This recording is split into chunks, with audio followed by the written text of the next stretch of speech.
Meron na ba? Look, ang ganda, ano? Ayan na. Cute naman ni Kela. So, hi guys! Welcome back to our channel! So, today ay pupunta tayo sa gender reveal ng aking kapatid, which is may ate. Yes, may ate ako. Kung makikita nyo sa mga previous vlogs ko, makikita nyo siya. And sa ano pa yun? Sa may Fisher Mall, sa may Hello Baby. So, mamaya ipapakita ko sa inyo kung paano. Kasi may package daw sila eh. So, baka magamit natin ang reference pag nagka-baby. Yeah! Ayan. So, medyo traffic. Nagulat kami. It's Sunday, but... Oh, Skyway pa to ha. So, medyo malayo kasi sa amin. So, but hopefully, makaabot kami. Actually, super late na talaga kami. But, syempre, it's the thought that counts. I'm so sorry, Ate Yan, if you were watching this. So, videohan natin yung magiging itsura nun. Kasi parang super interesting naman siya. Yan ang Fisher Mall! U-turn na kami, guys. This is a Fisher Mall. Dito daw yung Hello Baby. So, I'm here na, guys. Say hi, guys! So, ito na yung ate ko, guys. Ano na ba? Nakita na? Ay!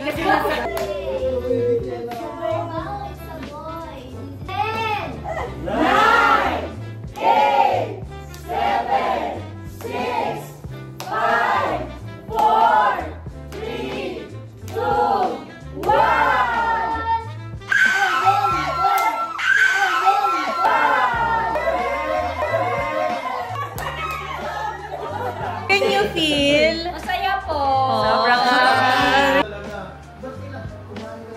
ito po yung tatay, oh. Ano akala mo? Kasi patulis kanina. Buto yata. Akala ko, boy.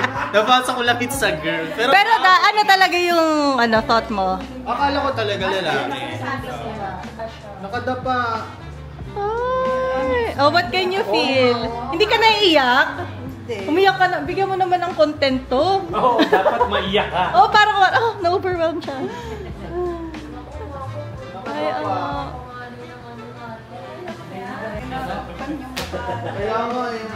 oh, natutulog pala pag chocolate. Pwede ba yung milk tea? Baka magka-diabetes naman. Yun lang naman siya. Ganyan lang. Pero mataas yung sugar niya.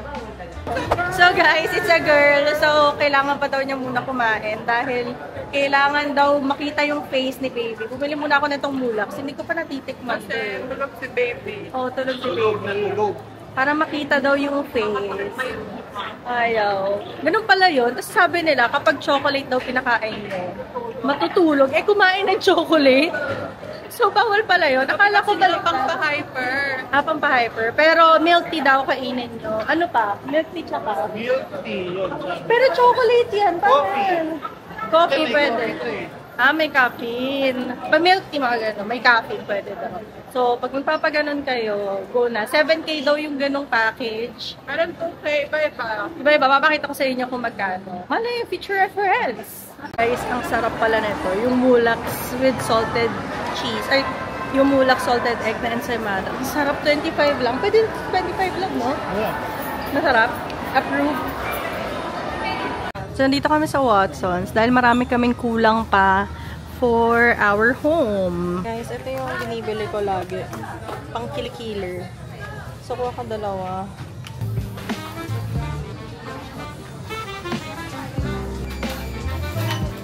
Ang cute dito. Hello, baby.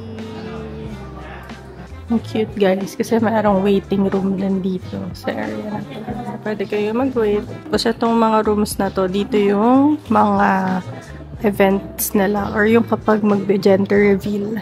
Plus 3D, 4D package. So, ito yung package nila, 2,000, 3,000, 4K. Pause nyo na lang, guys.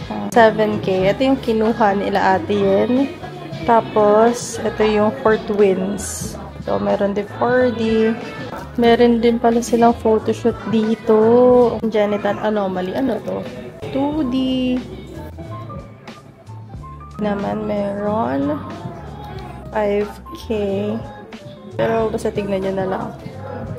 pause nyo na lang or screenshot. Sabi nga pala nila dito, pwede ka magpa-ultrasound at least 13 weeks. Kasi pag 13 weeks daw, nakikita agad kung boy.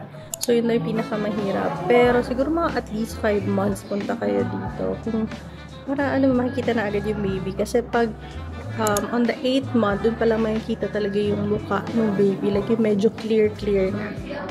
So, we're here ulit sa loob. Para makita namin yung face. Kanina kasi tulog. Yun, yung ultrasound. Kasi na-ultrasound si Ate N. Tapos ayan, nakakonect siya dyan. Ayan na yung face!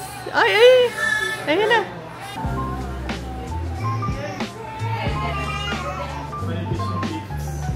Dito nga pala nagpa-ultrasound itong mga to.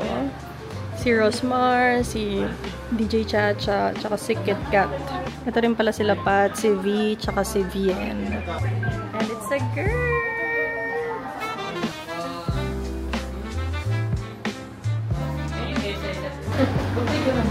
Grabe. May mga photoshoot dito. Magaling sila mag-photoshoot. Sila ate. Thanks ate. Alam na alam nila yung mga position dapat ng photoshoot. Oh, it's a girl! Ang ganda. Grabe, the ilong. My gosh. Nag-iinarte. Ano gusto mo pa? Gusto ko kasi yung ganyan mo. Tapos yung asawa, ano sabi mo? Oh, yun. Okay guys, dito nga pala nagpa-ultrasound sila Ate N sa Hello Baby. Here at Fisher Mall. Cute naman ni Kela. Tumitingin siya sa ka. Mahilig sa ka. Meron doon sa Pinas.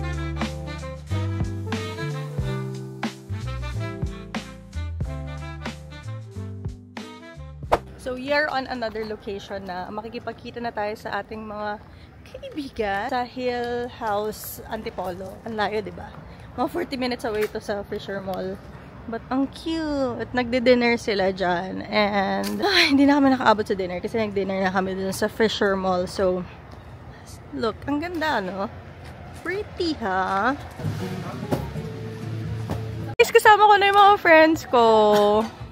Yung mga pinaplastic ko. Tapos ito yung drive. Ito yung